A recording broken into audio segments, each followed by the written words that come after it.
This is the AI News Flash for April 21st, 10 p.m. UTC. First up, SpaceX disclosed in its confidential SEC filing ahead of its summer IPO that orbital AI data centers may not be commercially viable in their current unproven form. The company still outlines a vision of up to 1 million satellites.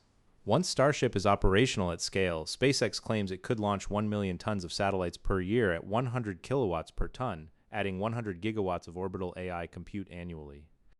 The filing simultaneously lists unresolved risks: price competition with ground hyperscalers, thermal dissipation, communication latency, and regulatory uncertainty. This unusual paired disclosure warns investors even as it promotes a bullish scenario.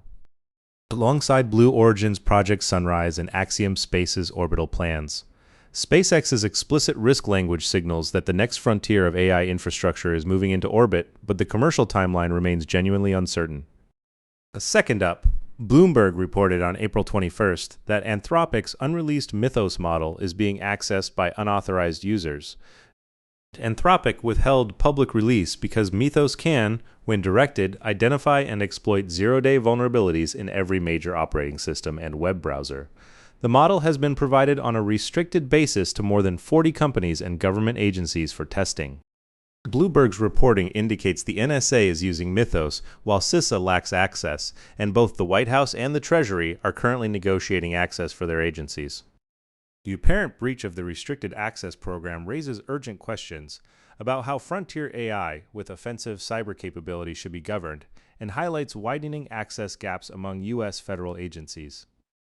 So third up, Florida Attorney General James Uthmere formally announced a criminal investigation into OpenAI and ChatGPT on April 21st, following the Florida State University mass shooting. Authorities say the 21-year-old suspect, Phoenix Ickner, exchanged messages with ChatGPT shortly before the attack, asking about peak crowd times at the FSU Student Union, about national reactions to a campus shooting, and reportedly received guidance on firearm type, ammunition, and short-range use. Subpoenas demand OpenAI's policies on user harm, training materials, and law enforcement cooperation records dating back to March 2024, with a response deadline of May 1st. OpenAI spokesperson Kate Waters counters that ChatGPT only summarized publicly available information and did not encourage illegal activity.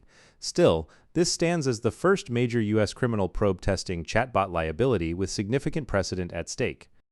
Fourth up, The Washington Post reports that Beijing has opened a formal investigation into Manius, the Singapore-registered AI startup acquired by Meta for $2 billion late last year. Co-founders Zhao Hong and Yi Chaoji have been barred from leaving China. According to a Wuhan-based engineer, the probe was not triggered by legal violations but by the act of closing Chinese operations and selling to an American firm. Beijing is framing this as a new red line against so-called China shedding, where homegrown AI firms sever Chinese ties to access U.S. capital and markets. Authorities also warned Miromind against moving talent and research abroad, with Washington using export controls and Beijing now using exit bans. The cross-border mobility of AI talent and intellectual property is being squeezed from both sides, making corporate structure choices for global AI firms extraordinarily complex. Fifth up, Cisco released an AI agent security scanner for IDEs as a VS Code marketplace extension. Supporting Cursor, VS Code, and Windsurf, the scanner offers 4 capabilities: detecting hidden instructions and suspicious patterns inside MCP servers, scanning agent skills for command injection and obfuscation, generating secure code via Project CodeGuard covering over 20 domains, and a watchdog using SHA-2526 snapshots with HMARC verification to detect tampering. Source code remains on the developer's machine with no external transmission, and telemetry is opt-in only, making it friendly to enterprise security policy. As prompt injection and supply chain poisoning accelerate in the agentic AI era, embedding a defense layer directly inside the IDE becomes a must-evaluate item for organizations using Claude Code, GitHub, Copilot, and similar tools. That's all for this AI News Flash.